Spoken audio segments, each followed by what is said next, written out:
A comment posted in the community site this week from Kathy references an article in the Atlantic about the end of trust and the importance of trust as a kind of social lubricant of a way of a context in which a community has to have trust in order to be able to function well. So it's a really important question for us to take up, particularly this morning when I'm speaking as Russia is invading Ukraine. Huge damage to trust, and what our leaders are saying about it also challenges our capacity to trust. So what is trust, and how do we create more of it? Because I think we can all agree that we want as much trust as we can have. So what is it?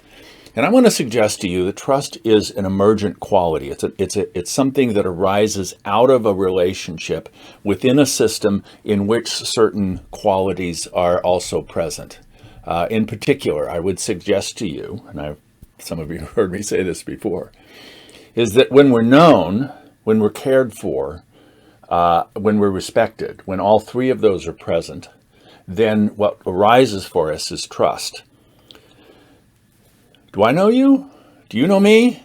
Do you know me for who I know myself to be? That's an essential feature of trust if we know each other. Do we respect each other? Do we value each other? Do we have a sense that each of us is important to the other? And so we're going to uphold the identity of the other as somebody who's valuable to me in my world.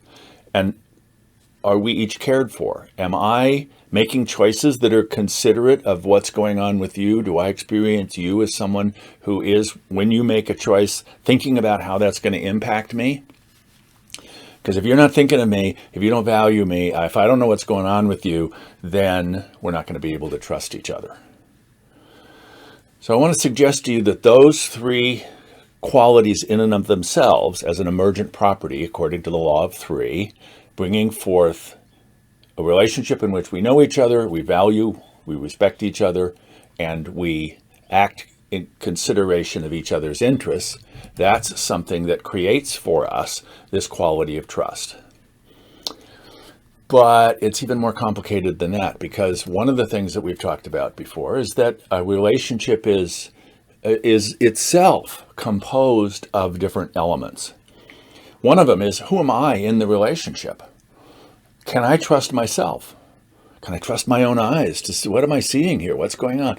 Is my capacity to make sense of things such that I can actually know that what's going on is what I'm imagining is going on? Right? Can I trust myself? Can I trust the other? Is the other telling me what's going on here? Are they being transparent from me? Are they lying their ass off? I don't know. If the other is not someone that I can trust, then that damages the relationship. And even if I'm pretty confident about myself and I think I know what's going on with you, are we together constructing a relationship in which the quality of trust arises? Are we both committed to a relationship in which there is trust?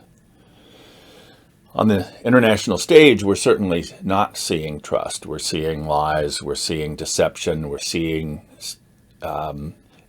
no consideration for the well-being of others, out of what I think most of us would agree are petty interests. Petty in terms of the interest, but not petty in terms of the consequences.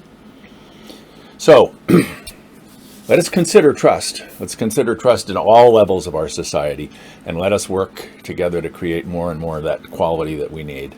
And I'll see you Sunday.